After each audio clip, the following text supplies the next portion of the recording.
Put all those little kisses in a box. Put all those little kisses in a box. Put all those kisses in a box. Oh, hello. Hi. How are you? Welcome to the Diane show. I'm in the hot tub today. Yeah, I had a lot of requests. People wanted me to go in the hot tub. So here I am. It's not that nice out, but you know what? It's a great morning for a hot tub. So good morning. This is episode 5, and welcome everybody to the Diane show. And I'm excited about doing my show in the hot tub, and I'm very excited about it. So good morning to you all, and I'm going to sit back and relax, and we'll see what we can talk about today. How do I look? Anyways, okay, well, let's do the mug thing first, okay? This is a cute mug. This is funny because we have mugs in our, cheers to everybody, good morning. We have mugs in our staff room, and people get really, really offensive, like really protective over their mugs, and you know, you're not allowed to take anybody's mug, and bring your own mug, wash your mugs out, and anyways, I took this one. Anyways, don't worry, you'll get it back, okay? And I'll wash the lipstick out of it. Actually, this is a funny mug. It says, "This is my damn mug, Hoover Dam." This is why I took it, because it said that on it. Anyways, don't worry, it'll be back in the staff room before you know it. If you're watching right now and this is your mug, you'll get it back. And I will take the lipstick. I'll take the lipstick stains right off, okay? Okay, I'll use bleach. Don't worry about it. It'll be back, okay? I just borrowed it because I thought it was a kind of a neat mug, right? So, anyways, we're just going to sit here for a few minutes, and I like this mug. Actually, it's funny because some of them have, like, Hello Kitty mugs, and, like, come on. No, don't take my mug. This is my little kitten. Not Hello Kitty, or Little Kitty, Hello Kitty. Anyways, like, don't take my mug. I thought, oh, I don't want to take it. Anyways, I don't want a Hello Kitty mug. Come on, grow up. But anyways, it's a sensitive thing in the staff room about the coffee mugs and the dishes, but that's another show. So anyways, we're just sitting here waiting on a caller, and yeah, everybody had a good weekend, I hope. I went up to the lake again, and we had lots of fun. We were still allowed to have campfires, so we had a campfire, and we sat around. We had some good friends up there, and it was a lot of fun, and guess we made sure the campfire was out before we went to bed because it's so dry. So, and yeah, it was a great weekend. We had lots of fun, lots of laughs, and lots of great food, and it was just a beautiful weekend. And before I went up there on the Friday night, my good friend Annie at work had a staff barbecue, and everybody was allowed to bring their families, and it was a lot of fun, and the food was great. She made a roast beef and barbecued it, and it was just delicious, and everybody brought food, and the food was just delicious, and the company was great, and we had a really good time. So anybody that came out to that barbecue, you know what I'm talking about. It was just beautiful, the company and everything. We had a great barbecue. So I'm just waiting on a caller, and just waiting for a few minutes, and I think my phone, I have it on vibrate, and I can feel it vibrating. Good morning. Welcome to the Diane Show. Hello. How are you? Yes, this is my 5th episode. Thank you. And you know what? I think you're the first male caller. You are a male. Yes. Oh, and who am I speaking to? George. Oh, what a name, eh? Yeah, you've been all over the news all week. Oh, that's wonderful. Oh, excuse me, George? I don't think we'll be doing that today on the show, okay? That's enough. Yes. And where are you calling from, George?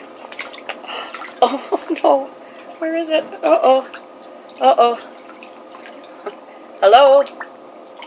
Hello? Hello? George? George? Hello? Hello? Huh. Oh dear. Let's let that dry out and see what happens, but apparently we've lost George in the hot tub, but it's kind of a good thing because he was Not saying too nice things.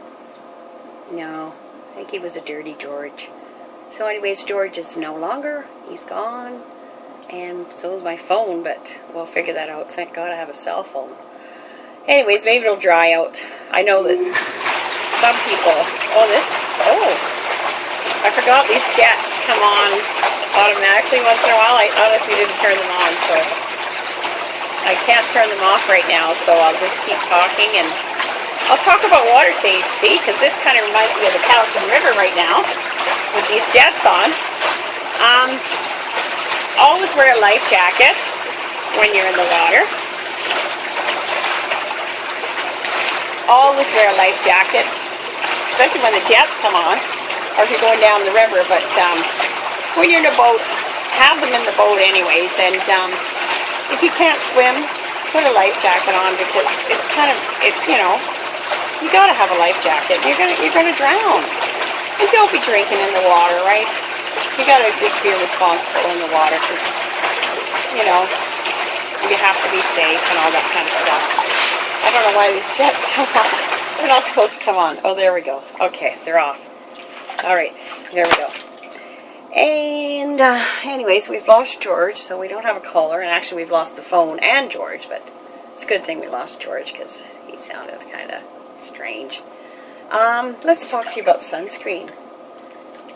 Wear sunscreen all the time, because I'm telling you, it's very important, especially when it's really sunny out. You've got to have it on. This one's a 60, so it's pretty good. But don't put it on before you come in a hot tub, because it ruins the friggin' filters. God, the teenagers used to have kids over here, and when the kids were teenagers, they'd all have lotions on and stuff, and they wreck my filter. Anyway, so don't wear sunscreen when you're in a hot tub, but wear it in the sun. I'll tell you a story about the suntan and sun and stuff. My younger daughter worked in a tanning booth, or not a tanning booth, but a tanning salon, and she was in there all the time, and even after hours she was laying in there and getting dark and darker, and she's just loving the sun. And I'm telling her, don't do that, it's so bad for you.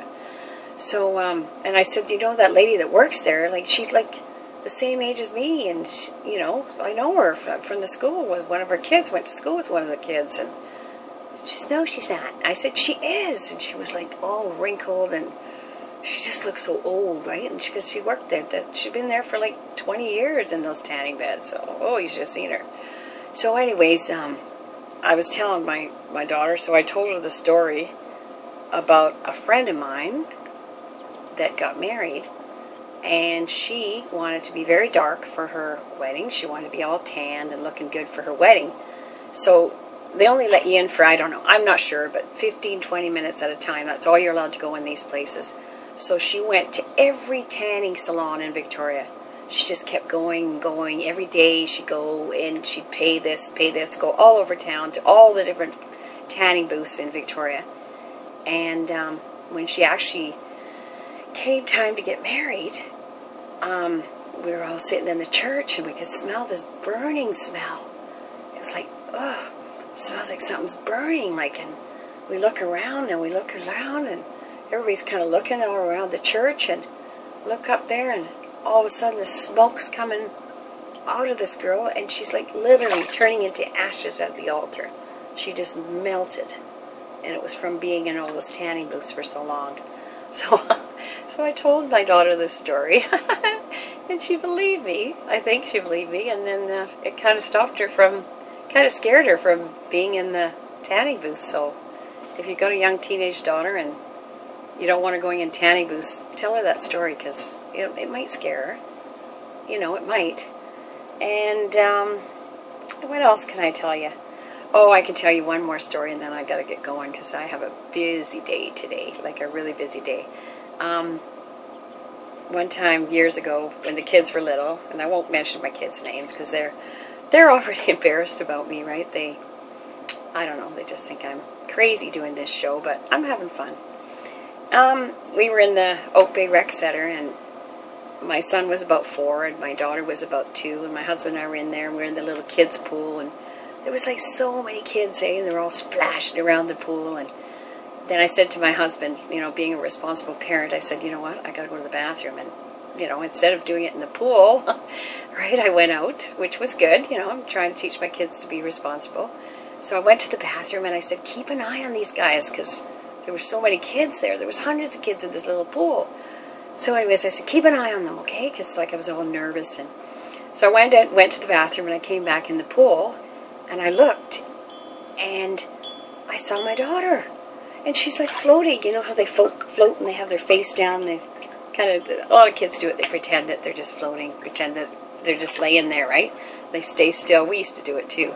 So anyways, I saw my daughter and I jumped in the pool. I was pushing people away and I rushed over to her and I lifted her up. And meanwhile, I'm thinking, where the hell is he, right? Where's my husband? He's supposed to be watching these kids. So I lifted her up. I lifted this girl up and I shaken her. And I looked at her little face and she was terrified. And it wasn't my daughter. I was like, oh no. And I look over at in the corner of the pool and there's my husband, my son, and my daughter, and they're waving at me. And it's like, oh no, it wasn't my daughter. And then the dad came along and we laughed, and the little girl was a little scared of me and stuff, but it was funny. And then, because they had the same bathing suit on, they had the same little ponytail, they were about the same size. Anyways, that poor little girl, she probably had nightmares about me for the rest of her life, because I think she was just playing in the pool and pretending that she was floating, right? But anyways, we had a good laugh about it, and I think we all saw my daughter and saw the other little girl in the same bathing suit, and then we realized what had happened, but it was funny. And I think that's about all of my show. I've got a couple of notes here. I just put this in there because I forgot. I want to say special announcements today. I just want to say congratulations. Well, they haven't got married yet, but when you do get married, it's congratulations. Danielle and Mike. Danielle's a young nurse that we work with, and oh, she's so cute. And she's gone back to Newfoundland to get married, and she's marrying Mike, and they're actually getting married on August the 2nd, and that's this weekend coming up. And actually, August the 2nd is my anniversary. Yes, 33 years. Yeah, 33 years married to Fred. Poor Fred. Poor Diane. But anyways, our anniversary's coming up too. But anyways, I wanted to just wish them well on their wedding. And I don't think you'll be watching the show this week, Danielle, because you're too busy in Newfoundland. But I wish her the best of luck, and she's one of my faithful viewers. And I also want to say a shout out to Malcolm and Violet. Hi, Malcolm. Hi, Violet. Be good for Mommy. And it's my friends in Ontario, and it's her grandchildren and my friend Tiffany's kids. And they're so cute. You could just poop cute.